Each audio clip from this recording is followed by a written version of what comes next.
Your Excellencies, distinguished guests, may I welcome you to the 7th Ocean Dialogue.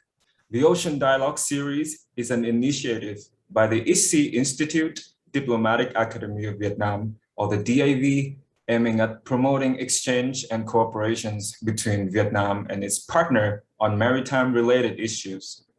We have conducted 6 series so far, covering topics ranging from fishery management, the ASEAN maritime efforts in the South China Sea, and sustainable development.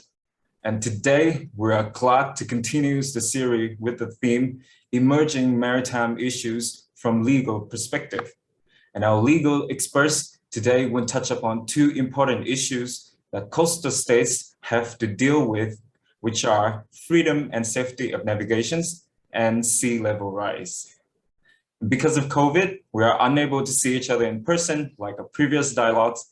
The silver lining is that we are able to reach a wider range of audience this time, and I want to thank you for that.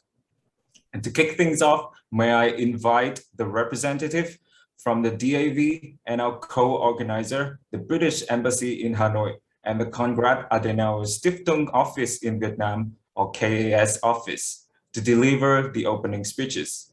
First of all, may I invite Dr. Nguyen, Vice President of the Diplomatic Academy of Vietnam. Well, good afternoon, distinguished speakers, moderators. Good morning, good evening, depending on where you are. I would like to, first of all, welcome you all to this 7th dialogue on the ocean affairs. So let me start my official opening remark. Mr. Florian Constantin Feyerabend, country representative of KS Vietnam. Mr. Marcus Winsley, Deputy Head of Mission, the British Embassy in Hanoi. Distinguished speakers and moderators, colleagues, and online participants. It is my great pleasure to welcome you all to the 7th Ocean Dialogue. As announced by the Master of Ceremony, this is the 7th time we've held this dialogue, which was initiated back in 2017, aiming at fostering dialogues on maritime-related issues, not only within Vietnam, but also in the region and internationally, to raise awareness and understanding, as well as cooperation on emerging challenges and opportunities that coming from the ocean. By holding candid and substantive discussions with participants ranging from experts, scholars, concerned government agencies and diplomatic missions in Vietnam and also internationally, the series of ocean dialogues that we conducted have produced a reliable platform to share perspectives on emerging maritime topic and to create the kind of network between stakeholders that is going to affect policy and practitioners alike. And we also created a platform so that practical policy recommendations can reach its destination. The 7th Ocean Dialogue, as announced, is going to focus on 2 emerging issues, namely sea level rise and freedom of navigation. These are issues of importance, not just to Vietnam, but also for all coastal states, as well as users of the ocean. Vietnam is one of the coastal states most affected by climate change and the sea level rise. Vietnam has made great strides in responding to climate change, reflecting through our national policies and programs for mitigations and adaptation. But sea level rise emerged as a regional and global issue. In a report by the UN Intergovernmental Panel on Climate Change, the sea level has been rising at an alarming rate, creating disastrous and massive consequences for the international community as a whole, not just only to the coastal states. 1/3 of the states in the world are likely to be directly affected by sea level rise. Because the sea level rise would potentially and fundamentally affect international law, the sea level rise topic has been explored in various legal scholarship discussions. Since 2019, the sea level rise issue was included in the program of work of the United Nations. The Ocean Dialogue is an opportunity to raise awareness on the sea level rise issue from practical point of view and to learn from international legal experts about the development of international law with regard to this topic. On the other hand, freedom of navigation is one of the oldest and most importantly recognized principles in the legal regime governing the ocean space. This concept has its origin in the famous treatise written by Hugo Grotius, De Mare Liberum, which is on the freedom of the sea. With the development of mankind, freedom of navigation becomes one of the fundamental principles to promote the rules-based order at sea. The navigational rights and safety are regulated in various international treaties, such as the UN Convention on the Law of the Sea, signed in 1982. There are also international rules and standards on safety of navigations under the International Maritime Organization. Under the 1982 UN Convention on the Law of the Sea, which is often referred to as the Constitutions or Charter of the Seas and the Oceans, numerous provisions refer to navigational rights and freedom of navigation in different maritime zones. For example, territorial sea, exclusive economic zones, high sea, and international straits. However, in practice, there are differences on the understanding and application of these principles of freedom of navigation among countries. Given the importance of freedom and safety of navigations, not only to global trade, prosperity, and to the security of sea lanes of communications, and as a foundation of the rules-based maritime order, we hope that this dialogue would contribute to the promotion of common understanding of such principles, especially from the legal perspective.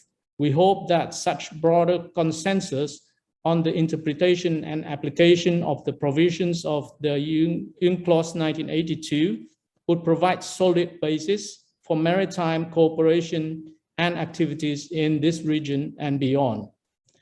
I am therefore very thankful to be joined today by exceptionally qualified speakers and moderators who will help us lead the discussion on this topic.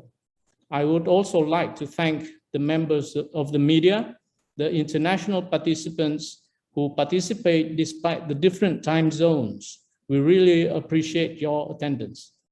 This is the first time the Ocean Dialogue has to move online due to COVID, but we hope this would be the last too.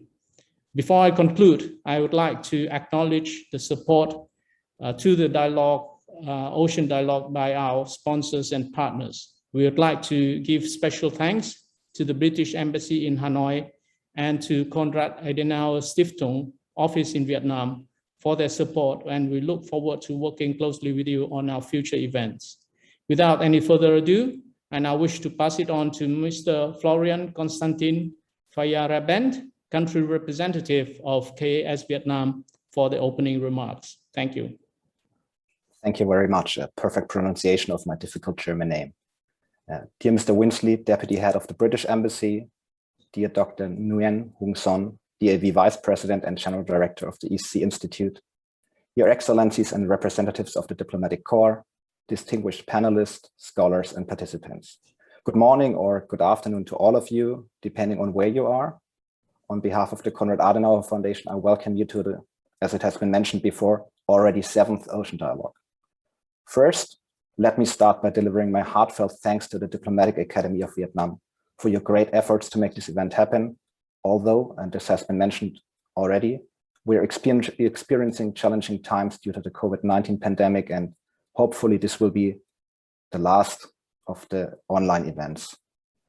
My sincere thanks also go to the British Embassy in Vietnam for your great collaboration. I fully believe that our trilateral cooperation will make today's events a successful one. The Ocean Dialogue series has long been a remarkable brand in the cooperation and partnership between the Konrad Adenauer Foundation and the Diplomatic Academy of Vietnam. This is the 7th time that we are holding this forum together. But for me personally, however, it is the first time that I have the honor to deliver opening remarks at this forum. In fact, it's the very first event that I'm attending since I assumed the position of the representative of the Konrad Adenauer Foundation just 2 weeks ago. Ladies and gentlemen, not all of you might be familiar with the Konrad Adenauer Foundation, or KAS, as it is commonly known under its German abbreviation. Especially this might hold true for the online participants. So please allow me just a few words. KAS is a German political foundation, closely affiliated with the ruling CDU party of Chancellor Angela Merkel. We're both a think tank, a consultancy agency, and a dialogue platform provider. We connect people and ideas, and we build networks for people with ideas. And we achieve that by being present on the ground and investing in long-term partnerships. And currently we're running more than 110 offices around the globe. The promotion of the rule of law and the focus on foreign and security affairs are cornerstones of the work of the foundation. This also holds true for Vietnam, where we have been present now for already more than 25 years. Against this background, we are very glad to have a long-lasting partnership with the DAV, and I'm committed to continue this fruitful collaboration even further. Like all of you participating today, I truly understand the importance of the ocean, not only for economic development, trade, fishery, and biodiversity, but also in particular for its security dimension. In addition to the abundant economic benefits brought by seas and oceans, in recent years we have witnessed a steady increase in disputes in seas worldwide, and each country seems to choose for themselves which way to use for resolving these disputes, and solution seems therefore impossible. This in particular holds true for the waters of the Indo-Pacific. Here it is a reality that the freedom of the seas is restricted and that sea routes are no longer safe. The law of the strongest, rather than the law of the seas, serves as the basis for making territorial claims. This is not only a concern for the countries in the region, but also for Germany, because it infringes on both Germany's principles and interests. First, like the United Kingdom and many countries in the region, Germany is an advocate of the rules-based international order, and hence we are not indifferent when international law is disregarded. Second, it is a great trading power and export nation, Germany, and therefore we have a central interest in safe and free trade routes, especially maritime trade routes. The German policy guidelines on the Indo-Pacific, published last year in September, provide a strategic framework for the German government's numerous political measures in the Indo-Pacific region. And the recent deployment of the German frigate to the region is a sign of the clear commitment of Berlin to its partners in the Indo-Pacific and the importance of the oceans for Germany. Against this background, the Ocean Dialogue series aims at promoting dialogue and cooperation between Vietnam, Germany, and their partners on maritime-related issues at track 1.5. To be sure, today's topics are very timely. The legal implications of the sea level rise, as well as the freedom and safety of navigation in international law. I am therefore very pleased that we could gather so many distinguished speakers and renowned academics, many of them also on short notice in this virtual space. I shall conclude by thanking again our valuable longtime partner DAV and also the UK Embassy for the great collaboration. As well also, I would like to thank my colleague Phuong for her contribution in preparing this event. Thank you all panelists and participants for your commitment to this ocean dialogue, and I wish you and us an interesting discussion and fruitful exchanges. Thank you very much. Thank you for such kind word, Mr. Florian. And now may I have the honor to invite Mr. Marcus Winsley, the Deputy Head of Missions from the British Embassy in Hanoi. Thank you very much, Wang. Also, many thanks to some old friends. Dr. Cern, always good to see you. Always very, very keen to hear your views on a wide range of issues. And to Florian Feyerabend, then herzlich willkommen to Hanoi. I'm sure you'll find it a stimulating place like the rest of us do.